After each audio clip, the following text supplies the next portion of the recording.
यूहन्ना रचित सुसमाचार 20वां अध्याय। सप्ताह के पहले दिन मरियम मगदलीनी भोर को अंधेरा रहते ही कब्र पर आई और पत्थर को कब्र से हटा हुआ देखा। तब वह दौड़ी और शमौन पतरस और उस दूसरे चेले के पास जिससे यीशु प्रेम रखता था आकर कहा, वे प्रभु को कब्र में से निकाल ले गए हैं और हम नहीं जानती कि उसे कहाँ रख दिया है। तब पतरस और वह दूसरा चेला निकलकर कब्र की ओर चले और दोनों साथ साथ दौड़ रहे थे, परंतु दूसरा चेला पतरस से आगे बढ़कर कब्र पर पहले पहुंचा और झुककर कपड़े पड़े देखे, तो भी वह भीतर न गया। तब शमौन पतरस उसके पीछे पीछे पहुंचा और कब्र के भीतर गया और कपड़े पड़े देखे, और वह अंगोछा जो उसके सिर से बंधा हुआ था कपड़ों के साथ पड़ा हुआ नहीं, परंतु अलग एक जगह लपेटा हुआ देखा। तब दूसरा चेला भी जो कब्र पर पहले पहुंचा था भीतर गया और देखकर विश्वास किया। वे तो अब तक पवित्र शास्त्र की वह बात न समझते थे कि उससे मरे हुओं में से जी उठना होगा। तब ये चेले अपने घर लौट गए, परंतु मरियम रोती हुई कब्र के पास ही बाहर खड़ी रही और रोते रोते कब्र की ओर झुककर दो स्वर्गदूतों को उज्जवल कपड़े पहने हुए, एक को सिराहने और दूसरे को पैताने बैठे देखा, जहाँ यीशु की लोथ पड़ी थी। उन्होंने उससे कहा, हे नारी, तू क्यों रोती है? उसने उनसे कहा, वे मेरे प्रभु को उठा ले गए और मैं नहीं जानती कि उसे कहाँ रखा है। यह कहकर वह पीछे फिरी और यीशु को खड़े देखा और न पहचाना कि यह यीशु है। यीशु ने उससे कहा, हे नारी, तू क्यों रोती है? किसको ढूंढती है?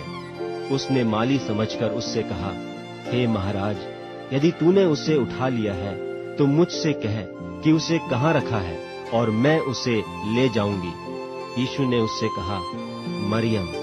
उसने पीछे फिरकर उससे इब्रानी में कहा, रब्बूनी, अर्थात हे गुरु।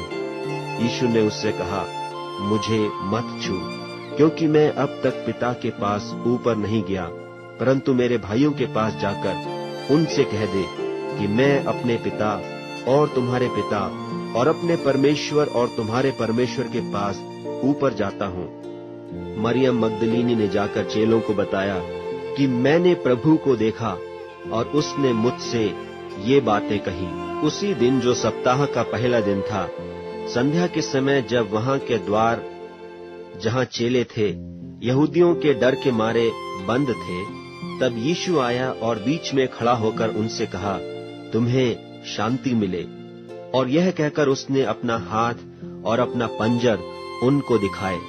तब चेले प्रभु को देखकर आनंदित हुए। यीशु ने फिर उनसे कहा, तुम्हें शांति मिले। जैसे पिता ने मुझे भेजा है, वैसे ही मैं भी तुम्हें भेजता हूँ। यह कहकर उसने उन पर फूंका और उनसे कहा, पवित्र आत्मा लो।